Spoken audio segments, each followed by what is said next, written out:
नमस्कार दोस्तों, ये है गुच्छा कहानियों का और मैं हूँ आपके साथ आपकी आरजे दोस्त रेखा। दोस्तों, हर बार की तरह एक बार फिर से मैं हाजिर हूँ लेकर मुंशी प्रेमचंद की एक बेहतरीन कहानी। लेकिन उससे पहले अगर आपने अभी तक हमारे चैनल को सब्सक्राइब नहीं किया है तो कर लीजिए, क्योंकि अभी ऐसी बहुत सारी कहानियाँ हैं जो हमें आप तक पहुँचानी है। तो आप अपने कामों के साथ साथ इन कहानियों को सुनते रहिए, क्योंकि हम सुनाते रहेंगे एक से बढ़कर एक लाजवाब कहानी। और आज जो कहानी हम आपके लिए लेकर आए हैं वो है सवा सेर गेहूं। अगर आपको ये कहानी पसंद आए तो इसे अपने दोस्तों के साथ शेयर करना बिल्कुल मत भूलिएगा। तो चलिए शुरू करते हैं मुंशी प्रेमचंद की कहानी सवा सेर गेहूं। किसी गांव में शंकर नाम का एक कुर्मी किसान रहता था। सीधा साधा गरीब आदमी था, अपने काम से काम, न किसी के लेने में न किसी के देने में। छक्का पंजा ना जानता था, छल प्रपंच की उसे छूत भी न लगी थी। ठगे जाने की चिंता न थी, ठग विद्या ना जानता था। भोजन मिला खा लिया, ना मिला चबैने पर काट दी। चबैना भी ना मिला तो पानी पी लिया और राम का नाम लेकर सो रहा। किंतु जब कोई अतिथि द्वार पर आ जाता था तो उसे इस निवृत्ति मार्ग का त्याग करना पड़ता था। विशेषकर जब साधु महात्मा पदार्पण करते थे तो उसे अनिवार्यतः सांसारिकता की शरण लेनी पड़ती थी। खुद भूखा सो सकता था, पर साधु को कैसे भूखा सुलाता? भगवान के भक्त जो ठहरे। एक दिन संध्या समय एक महात्मा ने आकर उसके द्वार पर डेरा जमाया। तेजस्वी मूर्ति थी, पीताम्बर गले में, जटा सिर पर, पीतल का कमंडल हाथ में, खड़ाऊं पैर में, ऐनक आंखों पर। संपूर्ण वेश उन महात्माओं का सा था जो रईसों के प्रासादों में तपस्या, हवा गाड़ियों पर देवस्थानों की परिक्रमा और योग सिद्धि प्राप्त करने के लिए रुचिकर भोजन करते हैं। घर में जौ का आटा था, वो उन्हें कैसे खिलाता? प्राचीन काल में जौ का चाहे जो कुछ महत्व रहा हो, पर वर्तमान युग में जौ का भोजन सिद्ध पुरुषों के लिए दुष्पाच्य होता है। बड़ी चिंता हुई, महात्मा जी को क्या खिलाऊं? आखिर निश्चय किया कि कहीं से गेहूं का आटा उधार लाऊं, पर गांव भर में गेहूं का आटा ना मिला। गांव में सब मनुष्य ही मनुष्य थे, देवता एक भी ना था। अतएव देवताओं का खाद्य पदार्थ कैसे मिलता? सौभाग्य से गांव के विप्र महाजन के यहाँ से थोड़ा सा मिल गया। उसने सवा सेर गेहूं उधार लिया और स्त्री से कहा कि पीस दे। महात्मा ने भोजन किया, लंबी तान कर सोए। प्रातःकाल आशीर्वाद देकर अपनी राह ली। विप्र महाराज साल में 2 बार खलिहानी करते थे। शंकर ने दिल में कहा, सवा सेर गेहूं इन्हें क्या लौटाऊं? पंसेरी बदले कुछ ज्यादा खलिहानी दे दूंगा। ये भी समझ जाएंगे, मैं भी समझ जाऊंगा। चैत में जब विप्र जी पहुंचे तो उन्हें 1.5 पंसेरी के लगभग गेहूं दे दिया और अपने को उरण समझकर उसकी कोई चर्चा न की। विप्र जी ने फिर कभी न मांगा। सरल शंकर को क्या मालूम था कि ये सवा सेर गेहूं चुकाने के लिए मुझे दूसरा जन्म लेना पड़ेगा। 7 साल गुजर गए। विप्र जी विप्र से महाजन हुए। शंकर किसान से मजूर हो गया। उसका छोटा भाई मंगल उससे अलग हो गया था। एक साथ रहकर दोनों किसान थे, अलग होकर मजूर हो गए थे। शंकर ने चाहा कि द्वेष की आग भड़कने न पाए, किंतु परिस्थिति ने उन्हें विवश कर दिया। जिस दिन अलग अलग चूल्हे जले वो फूट फूट कर रोया। आज से भाई भाई शत्रु हो जाएंगे। एक रोएगा, दूसरा हंसेगा। एक के घर मातम होगा तो दूसरे के घर गुलगुले पकेंगे। प्रेम का बंधन, खून का बंधन, दूध का बंधन आज टूटा जाता है। उसने भगीरथ परिश्रम से कुल मर्यादा का वृक्ष लगाया था। उसे अपने रक्त से सींचा था। उसको जड़ से उखड़ता देखकर उसके हृदय के टुकड़े हुए जाते थे। 7 दिनों तक उसने दाने की सूरत तक न देखी। दिन भर जेठ की धूप में काम करता और रात को मुंह लपेटकर सो रहता। इस भीषण वेदना और दुस्सह कष्ट ने रक्त को जला दिया, मांस और मज्जा को घुला दिया। बीमार पड़ा तो महीनों खाट से न उठा। अब गुजर बसर कैसे हो? 5 बीघे के आधे रह गए। 1 बैल रह गया। खेती क्या खाक होती? अंत को यहाँ तक नौबत पहुंची कि खेती केवल मर्यादा रक्षा का साधन मात्र रह गई। जीविका का भार मजूरी पर आ पड़ा। 7 वर्ष बीत गए। एक दिन शंकर मजूरी करके लौटा तो राह में विप्रजी ने टोक कर कहा, शंकर, कल आकर के अपने बीज बैंक का हिसाब कर ले। तेरे यहाँ 5.5 मन गेहूं कब के बाकी पड़े हुए हैं और तू देने का नाम ही नहीं लेता। हजम करने का मन है क्या?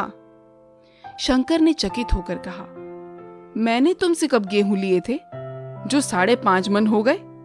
तुम भूलते हो, मेरे यहाँ किसी का छटांग भर ना अनाज है, न 1 पैसा उधार। इसी नियत का तो ये फल भोग रहे हो कि खाने को नहीं जुड़ता।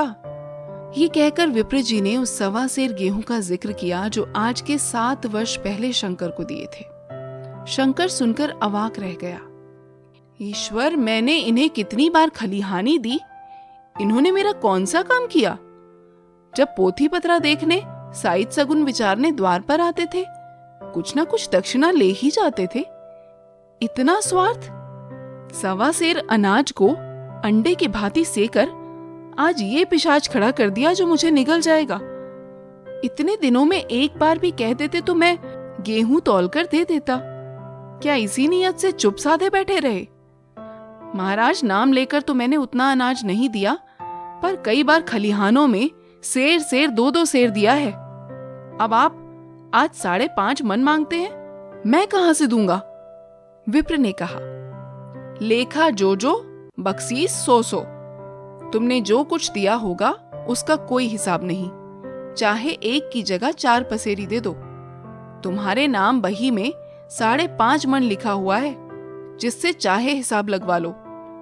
दे दो तो तुम्हारा नाम छेक दूं, नहीं तो और भी बढ़ता रहेगा। शंकर ने कहा, पांडे, क्यों गरीब को सताते हो? मेरे खाने का ठिकाना नहीं, इतना गेहूं किसके घर से लाऊंगा? विप्र ने कहा, जिसके घर से चाहे लाओ, मैं छटाक भर भी ना छोड़ूंगा। यहां ना दोगे, भगवान के घर तो दोगे। शंकर कांप उठा। हम पढ़े लिखे आदमी होते तो कह देते, अच्छी बात है, ईश्वर के घर ही देंगे। वहां की 3 तौल यहां से कुछ बड़ी तो ना होगी। कम से कम इसका कोई प्रमाण हमारे पास नहीं, फिर उसकी क्या चिंता?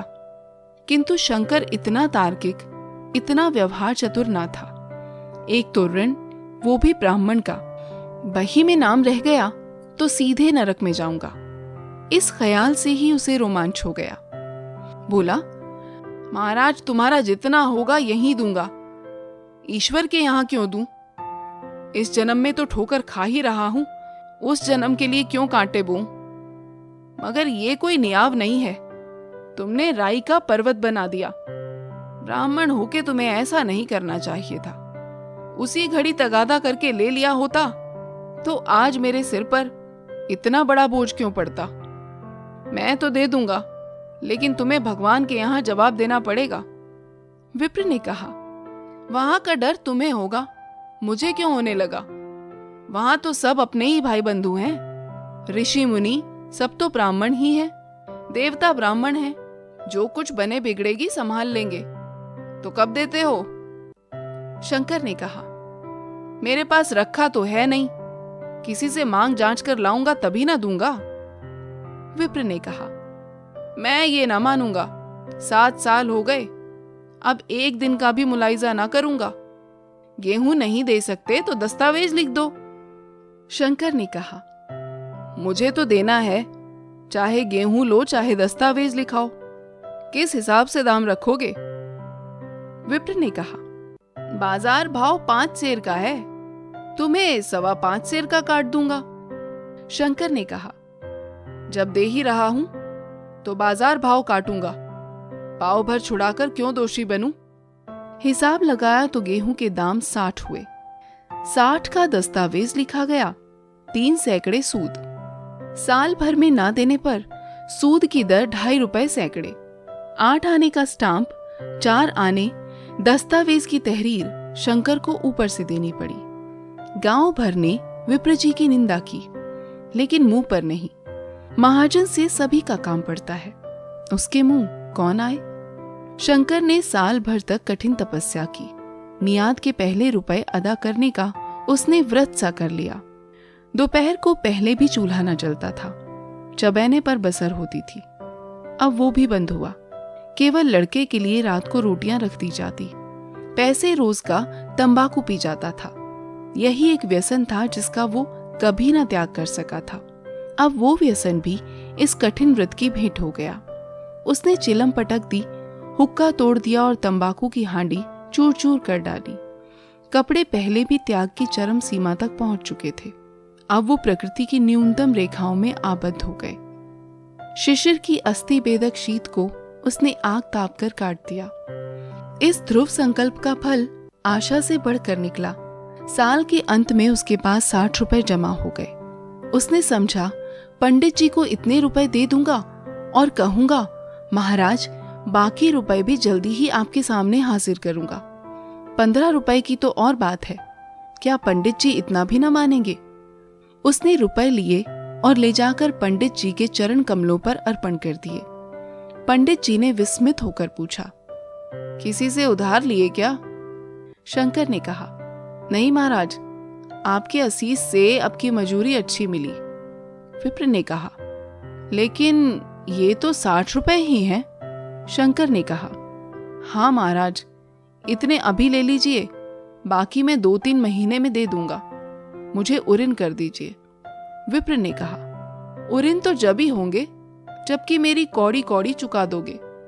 जाकर मेरे 15 रुपए और लाओ। शंकर ने कहा, महाराज इतनी दया करो, अब सांझ की रोटियों का भी ठिकाना नहीं है। गांव में हूं तो कभी ना कभी दे ही दूंगा। विप्र ने कहा, मैं ये रोग नहीं पालता, ना बहुत बातें करना जानता हूं। अगर मेरे पूरे रुपए ना मिलेंगे तो आज से 3 रुपए सैकड़े का ब्याज लगेगा। अपने रुपए चाहे अपने घर में रखो, चाहे मेरे यहां छोड़ जाओ। शंकर ने कहा, अच्छा जितना लाया हूं उतना रख लीजिए, मैं जाता हूं, कहीं से 15 रुपए और लाने की फिक्र करता हूं। शंकर ने सारा गांव छान मारा, मगर किसी ने रुपए ना दिए। इसलिए नहीं कि उसका विश्वास ना था या किसी के पास रुपए ना थे, बल्कि इसलिए कि पंडित जी के शिकार को छेड़ने की किसी की हिम्मत ना थी। क्रिया के पश्चात प्रतिक्रिया नैसर्गिक नियम है। शंकर साल भर तक तपस्या करने पर भी जब ऋण से मुक्त होने में सफल ना हो सका तो उसका संयम निराशा के रूप में परिणत हो गया। उसने समझ लिया कि जब इतना कष्ट सहने पर भी साल भर में 60 रुपए से अधिक ना जमा कर सका तो अब कौन सा उपाय है जिसके द्वारा इसके दूने रुपए जमा हों। जब सिर पर ऋण का बोझ ही लादना है तो क्या मन भर का और क्या सवा मन का। उसका उत्साह क्षीण हो गया, मेहनत से घृणा हो गई। आशा उत्साह की जननी है। आशा में तेज है, बल है, जीवन है। आशा ही संसार की संचालक शक्ति है। शंकर आशाहीन होकर उदासीन हो गया। वो जरूरतें जिनको उसने साल भर तक टाल रखा था अब द्वार पर खड़ी होने वाली भिखारिनी ना थी, बल्कि छाती पर सवार होने वाली पिशाचनियां थी, जो अपनी भेंट लिए बिना जान नहीं छोड़ती। कपड़ों में चकत्तियों के लगने की भी एक सीमा होती है। अब शंकर को चिट्ठा मिलता तो वो रुपए जमा ना करता। कभी कपड़े लाता, कभी खाने की कोई वस्तु। जहां पहले तंबाकू ही पिया करता था वहां अब गांजे और चरस का भी चस्का लगा। उसे अब रुपए अदा करने की कोई चिंता न थी, मानो उसके ऊपर किसी का पैसा भी नहीं आता। पहले जूड़ी चढ़ी होती थी, पर वो काम करने अवश्य जाता था। अब काम पर ना जाने के लिए बहाना खोजा करता। इस भांति 3 वर्ष निकले गए। विप्र जी महाराज ने एक बार भी तकाजा ना किया। वो चतुर शिकारी की भांति अचूक निशाना लगाना चाहते थे। पहले से शिकार को चौंकाना उनकी नीति के विरुद्ध था। एक दिन पंडित जी ने शंकर को बुलाकर हिसाब दिखाया। 60 रुपए जो जमा थे वो मिन्हा करने पर अब भी शंकर के जिम में 120 रुपए निकले। शंकर ने कहा, इतने रुपए तो उसी जन्म में दूंगा, इस जन्म में नहीं हो सकते। विप्र ने कहा, मैं इसी जन्म में लूंगा, मूल ना सही, सूद तो देना ही पड़ेगा। शंकर ने कहा, एक बैल है वो ले लीजिए, और मेरे पास रखा क्या है। विप्र ने कहा, मुझे बैल बधिया लेकर क्या करना है?